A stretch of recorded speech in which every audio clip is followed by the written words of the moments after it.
This might be a very short series if MaSa plays. Like, he plays a lot, but we don't see an SCV going out yet, so not this time. No proxy this time. In the bottom right is the blue tear, and it is MaSa. In the top left is the red Protoss. It is Ting's Neeb. MaSa playing for OSC Esports. I think he's been practicing StarCraft 2 more often since his WCS Winter debut in February. He was just laddering, so at least he's been doing that. But before that, he wasn't playing much StarCraft, which has that weird effect on some people where they're not stressed anymore, so they actually kind of do what they're comfortable with, and you know, they actually win. In MaSa's case, I think there is a little dollop and then some. You know, I see like a dollop of whipped cream, and then they put like an actual dollop, and they're like, no, more.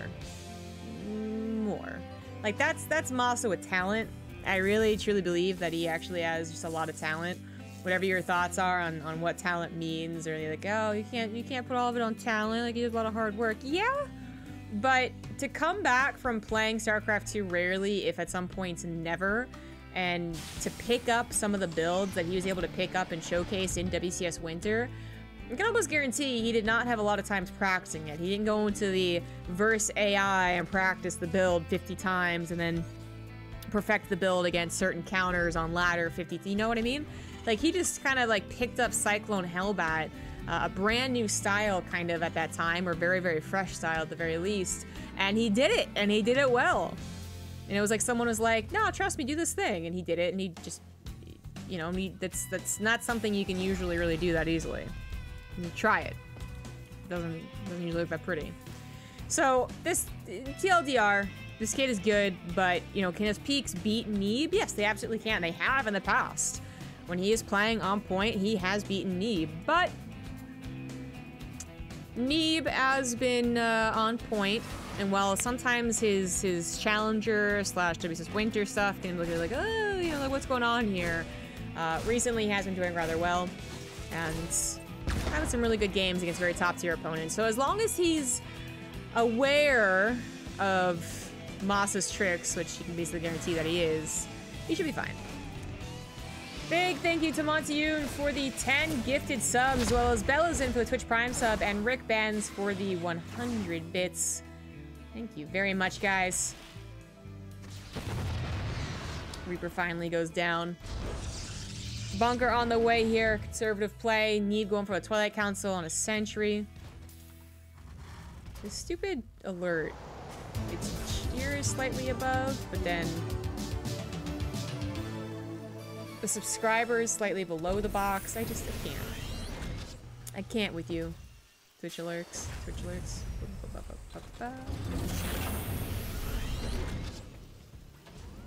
Make you even smaller.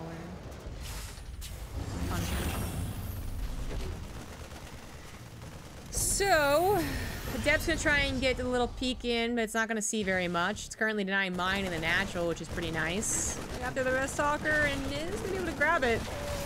A little too deep there. Adept's gonna once again try and get into the main base, or at least get a scout, but MaSa placed his factory and starport way back there. He is going into a Raven, which we saw. Well, it wasn't exactly effective. Oh my god, I actually saved that Adept. He did. Oh, lordy, 3 health. Anyways. Hero Marine went for a Raven, but it wasn't exactly necessary in that game. In that last game versus Rail, it was going to be effective versus Colossus. Raven can be a little more difficult to utilize against Twilight Council openers.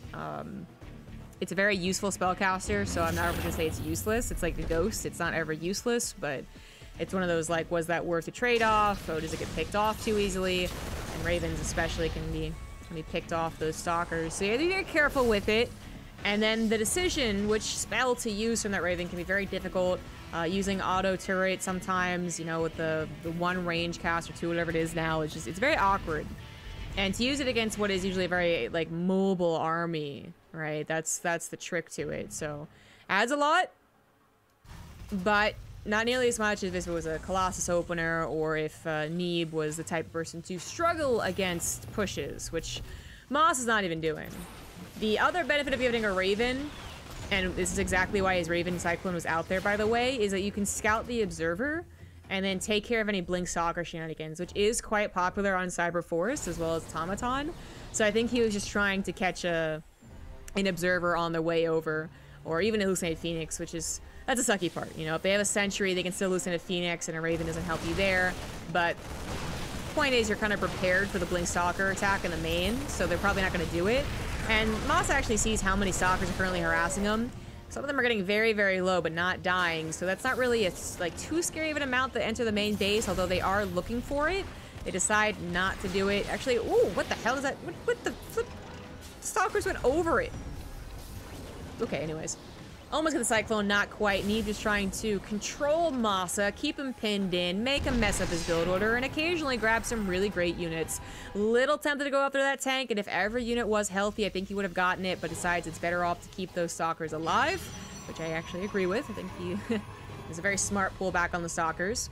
Not going to go into charge here, so just the Stalkers controlling the game, and then he went into the Robotics Bay, now researching the Extended Thermal Lance.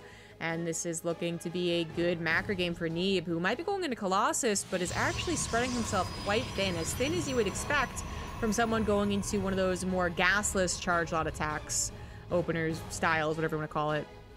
You know, that Zest was doing for a little while, where you don't get your third base gases. In fact, I think in some of those games, Zest didn't even like fully saturate his natural gases. Like, that's how much he wasn't getting. But he would expand over and over and over again and just throw bodies kind of at the Terran, right? So that's how fast his expansion is, but it's not at all that style. The Stalkers aren't that plentiful in number. We don't have double upgrades on the way, although the second forge is now being added. And it's Colossus, which are just generally slow units, and if they're not slow, if they actually react to something, well, sometimes they react by themselves, and we know that they're not very good by themselves. So kind of dangerous, but I guess feeling they can get away with it. Now, the Cyclone is starting to get some really good damage here. Good counter micro from MaSa. Neeb does lose about half of those Stalkers, a little bit more than half, actually. And we'll have to replace those to protect his precious Colossus, of which he already has 2, and the range, the little one, extra range, since they changed the dynamic of Extended Thermal Lance. Charge is going to finish up. 2-1 is on the way. MaSa only just starting his 1 armor, so Neeb will eventually have a pretty good upgrade lead. Would love to grab the Raven, got it low, but we have SCVs being pulled here. MaSa might have gone for a 3rd CC, but he didn't really build a lot of SCVs with it, so this is an all-in that Innovation was using a couple of times, but it wasn't up against Colossus usually. Now this is where the Raven's really going to shine here, so you already see 2 Interference Matrix. It's going to have 2 more, so even though Neeb buys time by force fielding, he's going to have to buy even more time. Now, 3rd Colossus, I believe, is out and prepared, ready to go. There it is, but it's not protected by anything, so it's going to be really, really, really careful. He actually blinks forward, gets the Raven, so takes out 2 Interference Matrix, but then he doesn't have a lot of fodder for his Colossus. Where are those charge lots? The shield batteries aren't done, and he jumps on top of the Colossus, barely gets that second one. I think we do have a 3rd one still alive. Yes, it is alive, but it can't actually go down against those tanks. The charge lot number is just not high enough. Did Neeb go too greedy here? That 4th base was in preparation for MaSa's later attack. You know, not with the SCVs pulled along those lines. But there's a lot of tanks, not a lot of bile left over, and maybe this 1 Colossus splash damage will be enough. The bunkers aren't quite ready to go either. 2nd Colossus joins the fray.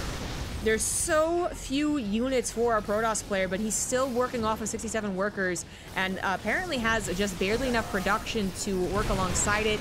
Maybe missing a couple of gateways. Stalkers, oof. Big blast from those tanks. Probes are caught transferring over, but he could lose probes. In fact, he probably should lose probes. If they're required to hold this, then he absolutely can lose probes. But so far deciding it's not necessary. He's not going to try and break this yet, so no probe pool here. Continuing to try and wait for upgrades and just raise the gateway unit count. He's not going after the tanks. I mean, Colossus take a little while to kill tanks. Tanks are focus firing the Colossus. There just isn't a lot of bile left over on the ground. +1 armor finished a while ago, but 2-1 is on the Protoss. Coming in from multiple directions, the tanks aren't getting the most effective attacks ever, even though they are target firing the Colossus, and this looks like it's going to be it. Neeb barely holds on with 4 bases, 64 probes, and 3 Colossus, which so far do not actually have an answer. The tanks for a little while kind of count as an answer against Colossus, but not really. The Raven ditto, but it died. And unfortunately, these drops looking quite lame. I think MaSa's collecting himself for the GG. And there it is. Neeb does, in fact, hold. I thought if he had died, I would have been like, makes sense. You probably should die. But MaSa, not enough units. Not quite enough. Didn't keep the Raven alive either, which would have been pretty big. I think he would have broken one of those bases if the Raven had a interference matrix or anything, actually.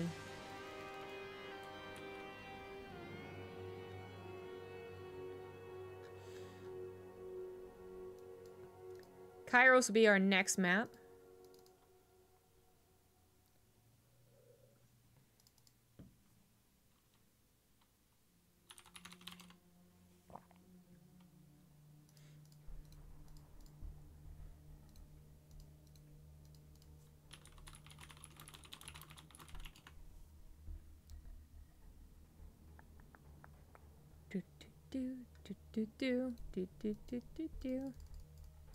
I need elevator music when I'm making lobbies. I'm tired of talking between games.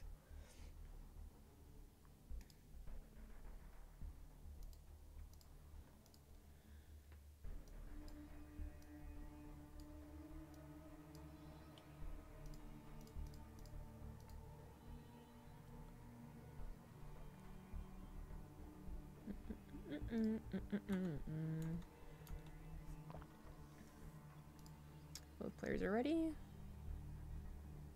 I think this is everyone we had in. Good stuff. Kairos Junction, game number 2, coming up.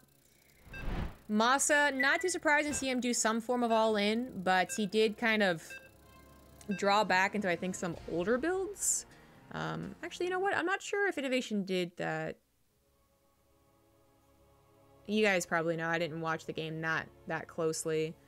Did Innovation go for that tricky, like, 3rd CC, not really building SCVs in that game number 2 versus Deer, or was it something else? Well, regardless, you know, Innovation was pulling all of these different all-in timings out of his hat in the IEM qualifiers. I'm talking 2 base, 3 base, 1 base, I mean, just everything. And by 3 base, I mean kind of a fake 3rd base. And then it kind of died off. It died off in favor of still, you know, a couple tank pushes here and there, but mostly just 3 base all-ins, really, where you just 3 base it and then you go, okay, I hope I win, and you don't, and you tap out.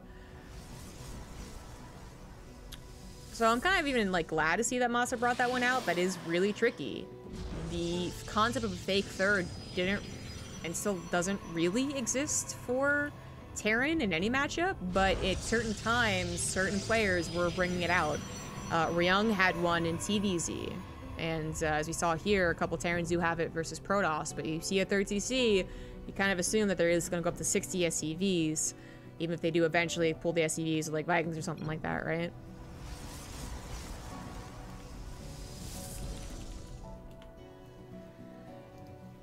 Can't read the intros. In the top left is the blue Protoss. It is Neeb. Thank you, Bone Digger, for the 85 bits. And in the bottom right, as the red Terran, it is MaSa.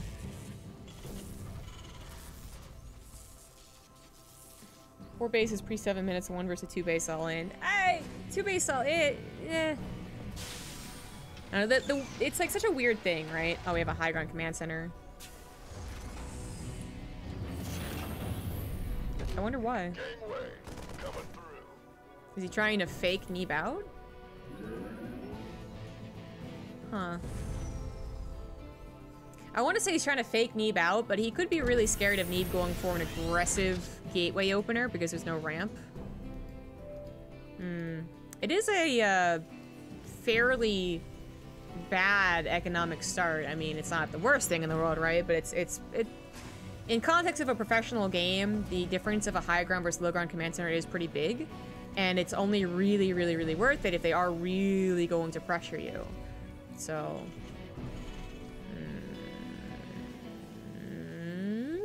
okay, I thought I saw 2 command centers building, and then I just had to pan to the left a little bit. Wow, Greedy McGreederson getting some revenge, I suppose, on Neeb. So, I lost my train of thought, but what was I talking about? Oh, right, 3 base all-in. Even though you don't build extra SCVs, you do still push off your you know, all-in. Whether it's, you know, 2 base, quote-unquote, or 3 base, quote-unquote, whatever, right? So, you know, you don't build 15 extra workers. It's a lot of money going into production instead, but it's still a 3rd CC. So, I don't know if I'd call it a 2 base all-in. It's just, I think if it was actually a 2 base all-in, and Neeb just, like, was like, herp, derp, derp, I do whatever I want. Because I don't care if you're 2 base all-in to me. Like, then I think MaSa does win, but... Anyways. I still kind of think MaSa, like, should have won, but that's such a weird thing to say, right? It's like an incorrect thing to say. He literally didn't win. But, you know what I mean. Like, he had the Raven, he had the greed from Neeb, and if he had just maybe, like, maybe it was supply block for 2 seconds I didn't notice, like, if his macro was, like, even better, or if he had kept the Raven alive, he maybe should have won. Anyways. So 3CC. Neeb's gonna have a little bit of a tough time scouting this, but he did go for a sentry once again pretty quickly, so Hallucinated Phoenix will not have any trouble scouting this whatsoever. If he had gone for just pure, like, stalker pressure, like 3 stalkers to the front, poke at the bunker, and then into blink stalkers, and then just, like, completely didn't try and force scouting, I guess is the best way to put it. You try and get scouting from the attack, not necessarily from forcing Hallucinated Phoenix, or from trying to get your observer in the main base. Then maybe you could misread it. But if you're at all insistent about getting that scouting, then it's actually not that hard to scout, right? You have to be really tricky. You have to have Widow Mines in plays against the Hallucinated Phoenix, or sometimes the Oracle. We saw that from Thermal, you know, last year, when Stargate Opener was still one of the more popular things to do. He would very, very smartly, like, probably rather impressive actually, he would deny the Oracle from scouting the 3rd CC, but it's really hard to do. And in this case, an Observer comes forward. You don't have a Raven because you don't have a Starport. And the timing of the barracks would, I think, be a tell anyways, but he also saw the 3rd command center, so. Neeb has the knowledge, and that's what was most important. That's what I was worried about. There are definitely Protoss who would just do the Stalker. Hello? Excuse me? Well, that probe didn't deserve to die. Anyways, there are Protoss, I think, who would kind of do their thing and then not worry about what the Terran was doing. They just want to be like, oh, you have a Raven or not? And they wouldn't see it, and they'd be like, oh, I guess not. Haha, I'm gonna win. Observer does get scanned and killed. It's still got all the information it really, truly needs, though. 3rd CC plus Starport exact timing. No tricky Starport in the back, but actually has 2 medevacs already. And I think it's okay. Now he just needs to know where the attack is coming from, and if MaSa is still building SCVs as well. Which MaSa is. MaSa is going to go up to that 60-ish SCVs, whatever. He's actually getting gases as well, so even more. 65 perhaps, and we'll see what Neeb is going to say about it. He does have Colossus already, lots of sentries. The Warp Prism has been here for a little while at this point. He's actually the one that has stopped producing probes. So we're going to just go ahead and maybe pop this 3CC opener. I think a lot of Protosses might be comfortable playing a macro game here and being like, yeah, thanks for not attacking me, man. But Neeb is going to actually punish this build and punish it so freaking bad. MaSa had no idea that this army was on the way right to the middle of the map. He should have had a concave on the high ground. He should have tried to buy time for his medevacs, but oh my god, Neeb just totally ripped his throat out, man. Like, Jesus. Yeah, MaSa's dead. There's nothing you can do about this anymore. A huge concave, and maybe, but there's Warp Prism reinforcements, there's micro, and there's even more units over here killing more SCVs. I just, oh god. Oh no.